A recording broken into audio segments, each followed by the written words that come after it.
بسم اللہ الرحمن الرحیم۔ آج دو تین اہم موضوعات ہیں، اس پر بات چیت ہوگی۔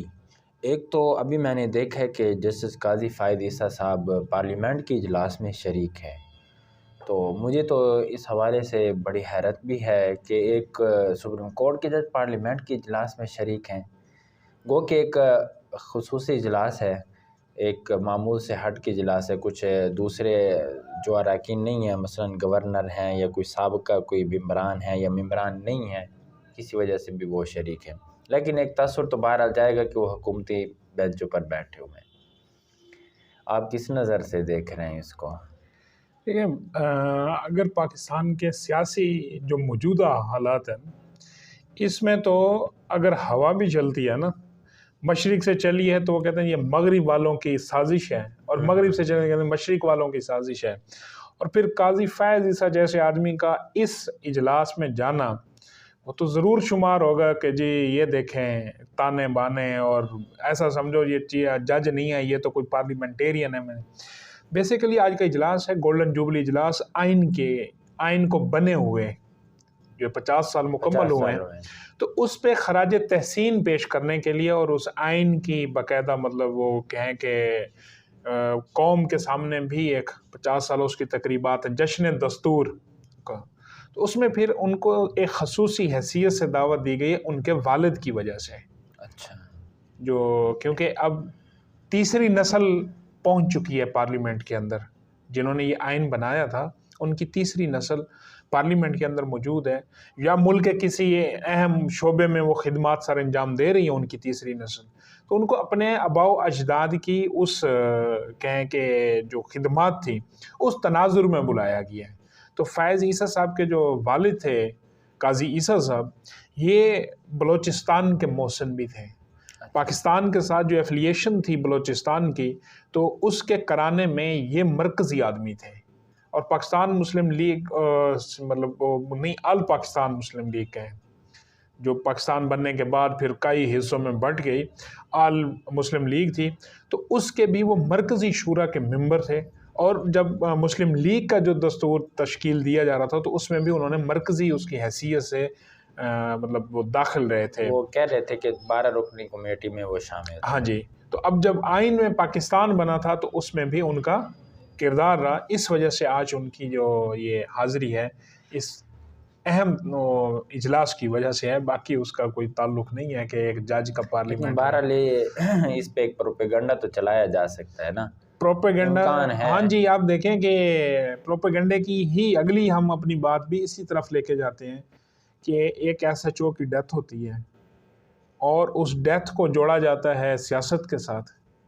یہ کیا واقعہ میرے علم میں نہیں آیا؟ اچھا، یہ واقعہ ابھی آپ دیکھ رہے ہیں کہ ایک ٹاپ ٹرینڈ کے اوپر جا رہی ہے ایک لڑائی، اور ایک دوسرے کو تو نہیں، ایک نے دوسرے کو بلاک کیا ہے، اور یہ دونوں جرنلسٹ ہیں، دونوں ایک ٹی وی چینل پر اکٹھے کام بھی کرتے رہے ہیں، بھائی تھے، جس طرح ایک دو آپس میں کزن ہوتے تھے، یاد ہوگا 2014 میں یہ اسی طرح کے تھے، لیکن اب آ کر ایک دوسرے کو جی سائیکو ہے فلانا۔ یہ اقرار الحسن صاحب اور عمران ریاض خان، یوٹیوبر، صافی نہیں یوٹیوبر، انہوں نے، عمران ریاض خان نے ایک پکچر جو وزیر آباد کے ایس ایچ او تھے جہاں عمران خان کے اوپر اٹیک ہوا تھا، یہ اس تھانے کے ایس ایچ او تھے، ان کی ڈیتھ ہوئی ہے کل، تو ان کا لکھا کہ جی یہ دباؤ کی وجہ سے اور ان کو مطلب ٹرچر کر کے مارا گیا ہے۔ بھئی یہ اس موجودہ حکومت نے مطلب اس کو مارا ہے۔ تو اقرار الحسن نے ریپلائی کیا، انہوں نے کہا کہ آپ اپنی فین فالوئنگ بڑھانے کے لیے جھوٹ پر مبنی آپ کی یہ مسلسل تیسری چوتھی بار جو ہے نا یہ جھوٹی وہ ہے خبر ہے، تو تصدیق شدہ بات یہ ہے کہ وہ شخص بالرضا مطلب اس کی وہ کہیں کہ ہارٹ اٹیک سے ڈیتھ ہوئی ہے، تو آپ اس کو اپنے اس کے ساتھ نہ جوڑیں فین فالوئنگ کی حصول کے لیے۔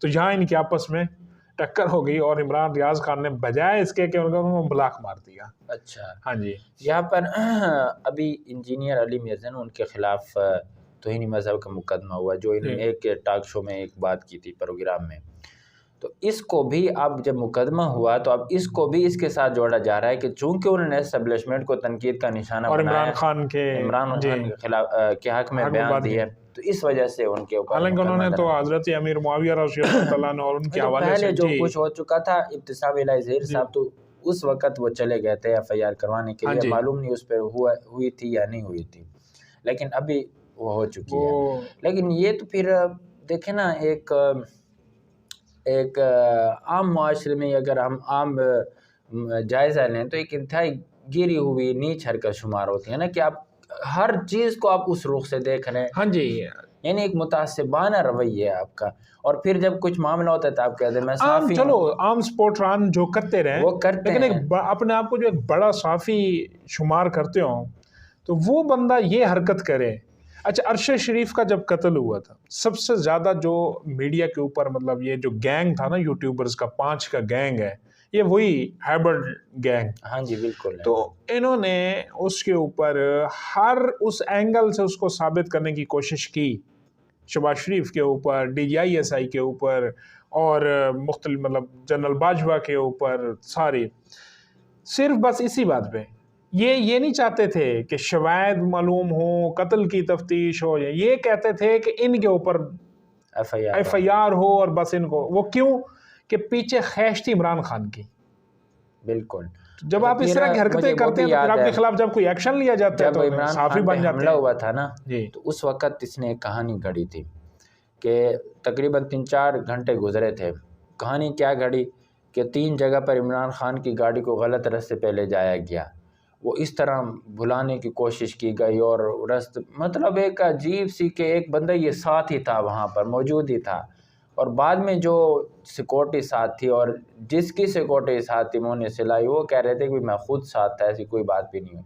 یعنی آپ ہر چیز کو اتنا آج تک پاکستانی سیاست میں، صحافت تو درکنار، سیاست میں ہم نے نہیں دیکھا۔ میں آپ کو ایک اور ان کی وہ ذکر کرتا ہوں کہ یہ ابھی زمان پارک میں ماحول بنا ہوا ہے، وہ چٹائی کے اوپر، اس والا چٹائی تو نہیں، خیر کارپیٹ ہے اس کے اوپر افطار کا، اور اس بندے نے اس کو کہا کہ جی یہ دیکھیں یہ سادگی ہے، یہ بندہ اپنے M N As M P S کے ساتھ کس طرح، کہتے ہیں کہ صوفے بھی تو وہ منگوا سے 4 پائیاں منگوائی گئیں کیونکہ خرچ ہوتا ہے صوفوں کے اوپر نا، اس کے اوپر خرچ ہوتا ہے، اگر وہ اپنے خریدیں تو اتنے پیسے لگ جائیں گے، اور اگر رینٹ پہ اٹھاتے ہیں تو پھر اس میں نا وہ ہے ڈاؤٹ ہے کہ کوئی اس کے اندر ڈیوائس پلگ کر دے اور جاسوسی ہوتی رہے ساری۔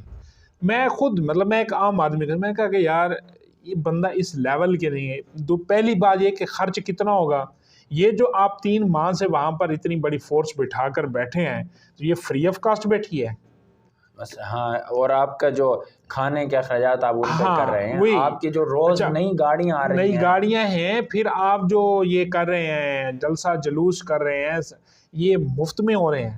اچھا، اگر آپ کو اتنا ہے کہ جی باہر سے صوفے اس لیے نہیں، 4 پائیاں آپ عمران خان کے گھر ویلڈ ہوئی ہیں یا اس نے اپنے گھر سے بنائی ہیں، تو اگر ڈیوائس صوفے میں جا سکتی ہے 4 پائی میں نہیں جا سکتی، 4 پائیاں باہر سے آ سکتے ہیں، اس میں کوئی سیکورٹی رسک نہیں ہے، صوفے میں سیکورٹی رسک ہے جی، وہ نہیں آ سکتا۔ اچھا، پھر جو لوگ آ رہے ہیں، ابھی ایک تقریب ہوئی ہے کہ جنہوں نے کسی حوالے سے خدمات سے انجام دیے نا ان کو ستارے امتیاز دیے جاتے ہیں نا، وہ تو ان کو بھی ستارے امتیاز دینا چاہیے اگر ہوتی ہے حکومت، نہیں مل جاتا اس حکومت کو دینا چاہیے، وہ چاپلوسی کے حوالے سے بھی ان کے اس میں بڑا نام، نہیں یہ حکومت تو نہیں دے گی نا، ظاہری بات ہے، یہ حکومت ان کی جان کے دشمن ہے۔ اس حکومت کو ان خدمات پہ دینا چاہیے، تو یہ تو ان کا بنتا ہے۔ تو اچھا، تیسری بڑی اہم چیز تھی وہ الیکشن کے حوالے سے کہ آج 10 اپریل تھی، اور آج میرے خیال میں پیسے ہم نے ڈیلیور کرانے تھے، گورنمنٹ نے اس کو الیکشن کمیشن کو سپریم کورٹ کے آرڈر کے مطابق، تو وہاں بڑی دلچسپ صورتحال ہوئی ہے۔ پہلے یہ بات وفاقی کابینہ میں گئی، وفاقی کابینہ نے اس کو بل کی صورت میں پارلیمنٹ میں پیش کر دی ہے۔ یہ ایک انٹرسٹنگ پوائنٹ تھا، اور اسحاق ڈار صاحب نے خطاب بھی کیا اس حوالے سے، ہاں جی، اور اپنی معاشی صورتحال ساری بتائی۔ تو یہ اسی طرح کا میرے خیال میں اقدام ہے کہ بجائے اس کے کہ کچھ چند وزیروں کے سر کے اوپر اس چیز کو، اس تلوار کو لٹکایا جائے، تو پوری پارلیمنٹ، کیونکہ آج گولڈن جوبلی ہے، تو پوری پارلیمنٹ سے ہی اس بات کی متفقہ طور پر وہ پاس کرایا ہے بل کے پیسے دینے ہیں یا نہیں دینے، پیسے تو نہیں دینے، تو اب یہ پارلیمنٹ اور سینٹ سے بھی منظور ہو گیا ہے کہ انتخابات ایک دن میں، اچھا پھر اس میں اب دیکھا جائے گا جی، اب جب پارلیمنٹ ساری کی ساری اسٹینڈ آؤٹ کھڑی ہوگی، اس میں کچھ چیزیں آ رہی تھیں پیپل پارٹی کے حوالے سے کہ شاید پیپل پارٹی سجا بکھا کے کھبا ماری ہے وہ مضمون اس کے اوپر. لیکن آج جب پارلیمنٹ میں بلاول بھٹو نے اسپیچ کی ہے، اور دوسرا یہ جو پارلیمنٹ میں بل آیا الیکشن نہ ہونے کا، اور سینٹ میں بھی وہ آج منظور ہوا ہے، تو اس کا مطلب کہ اس بات پر یہ سب متفق ہیں کہ الیکشن نہیں ہوں گے، الیکشن ایک ڈیٹ کو ہوں گے. نہیں تو بندیال صاحب اگر آپ کی اس بل کو اٹھا کر پھینک دیں پھر آپ کیا کریں گے؟ بندیال صاحب نہیں نہ اٹھا کر پھینک سکتے. اب وہ نارمل سچویشن نہیں ہے نا، اسی لیے تو میں کہہ رہا کہ وہ اٹھا کے نارمل سچویشن نہیں ہے تو وہ پھینک سکتے ہیں نا. نارمل سچویشن یہ ہوتی کہ اگر ان کو کہیں سے کچھ سپورٹ حاصل ہو رہی ہوتی، اور ہماری وہ ذرائع یہ نا کہ انہوں نے ججز کے ساتھ ملاقاتیں بھی کی ہیں ان کو اپنے ساتھ کھڑا کرنے کے لیے. اچھا. اور جو بڑی طاقتور مرکز ہے، درگاہ ہے، وہاں بھی انہوں نے حاضری بھری ہے، لیکن کوئی رسپانس نہیں ملا. پھر اسی میں ہم اگلی ایک بات بھی ایڈ کرتے ہیں نا، یہ تو بندیال صاحب کا تو نہیں لگ رہا کہ وہ، کیونکہ کورٹ فیصلہ.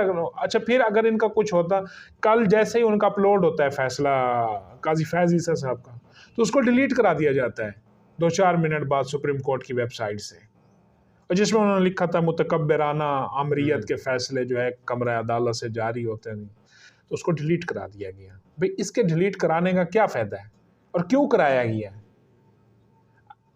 ایک رجسٹرار کو عہدے سے ہٹانے کے لیے کابینہ نے منظوری دی تھی، تو چیف جسٹس نے اس کو بحال کر دیا. چیف جسٹس دیکھیں ابھی آگے باتیں چلیں گی، ابھی تک تو وہ ایک سافٹ اس کے ساتھ جا رہا ہے نا معاملہ. پھر چیف جسٹس سمیت 4 ججز کے اوپر سپریم جوڈیشنل میں آج ایک اور کمپلینٹ جو ہے نا وہ درج کر دی گئی ہے. اچھا. تو اچھا پھر ایک اور چیز کہ جو سلامتی کمیٹی کا اجلاس تھا 2 دن پہلے، اس میں بھی کچھ باتیں جو ہے نا 2 باتیں اس میں بڑی اہم تھیں، اور وہ دونوں طریقے انصاف سے متعلقہ تھیں. ایک آپریشن کے حوالے سے ہوئی ہے، ایک اور آپریشن جو ہم پچھلے کچھ ولاگ میں بھی ہم نے ذکر کیا تھا کہ ایک بڑا آپریشن ہونے جا رہا ہے، تو اس کی شاید منظوری ہوئی ہے اس اجلاس میں.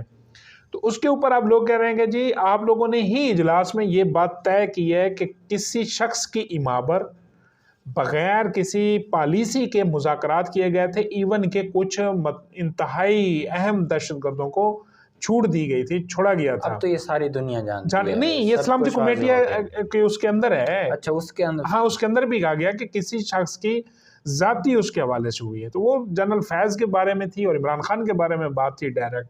تو انہوں نے کہا کہ یہ چھوڑے گئے. اب لوگوں نے یہ کہا جس خطے میں آپریشن، انہوں نے کہا کہ جی آپ ان کے خلاف آپریشن کریں نا جنہوں نے اس دہشت گردی کو دوبارہ لوٹایا ہے. اس خطے کا قصور نہیں ہے، یہ ان لوگوں کا قصور ہے جنہوں نے اس کو دوبارہ سے موقع دیا ہے. اور پھر دوسری چیز تھی وہ سوشل میڈیا کے حوالے سے تھی، جو پاکستان تحریک انصاف کے KPK کے ہیڈ نے استعفیٰ بھی کیا کہ جی میرے سے وہ غلطی سے پوسٹیں ہوئی تھیں. اور تو یہاں سے لگ رہا ہے کہ سافٹ کارنر والا معاملہ جو ہے وہ نہیں ہے، کیونکہ ابھی تک اظہر مشوانی صاحب کہیں نظر نہیں آئے. ہاں جب سے رہائی ہوئی اس کے بعد کہیں نظر نہیں آئے. ہاں جی وہ کہیں نظر نہیں آئے. تو لگ یہ رہے کہ جو وہ اپڈیٹ والا ورژن ہے تو وہ حسان نیازی کا بھی اپڈیٹ ہو چکا ہے. ہاں جی وہ بھی خاموش ہے. اس بعد اچھا ان ساری زمان پار میں مجھے ایک اور بندے کی نظر نہیں آ رہی ایکٹیویٹی کوئی بھی، وہ ہے شفقت محمود صاحب. وہ تو کافی عرصے سے غائب ہے. گورنمنٹ تک تو تھے پھر اس کا، لیکن میں اس لیے اس کو آج وہ کر رہا ہوں کہ وہ شخص زمان پارک لاہور ان کا حلقہ ہے. اچھا ان کا حلقہ ہے، تو ان کا نظر نہ آنا یہ بھی بڑا معنی خیز ہے. اور شاید وہ کچھ دن پہلے مجھے کسی ذریعے کہ شاید وہ پیپلز پارٹی کی طرف موو کر رہے ہیں. اچھا بار بہتر تو وہی جانتے ہیں. لیکن یہ ہے کہ عمران خان کا پھر ورژن بھی اپڈیٹ ہوگا. تحریک انصاف کی جو سلامتی کمیٹی میں 2 ایلیگیشنز لگائی گئی ہیں نا، اس سے نہیں لگتا کہ ان کی سیاسی بقا، ہاں جی وہ بہت سیریس ہے. اس میں دونوں چیزوں کا تعلق دہشت گردی سے ہے. بالکل. لگا کہ یہ جو سوشل میڈیا کے اوپر یہ باہر ملکوں کے تعاون سے کیا گیا ہے ملک میں، اور دوسرا یہ جو دہشت گردی کی نئی ویو آئی ہے اس کا تعلق بھی اس پروسیس سے ہے جو پالیسی کے بغیر شروع کیا گیا تھا مذاکرات والا. اور ظاہری بات ہے وہ مذاکرات TTP کے ساتھ انہیں نہیں کیے تھے، عمران خان اور جنرل فیض کی اس میں ہوئے تھے. تو یہ بات دونوں اس طرف ڈائریکٹ کہی گئی ہے.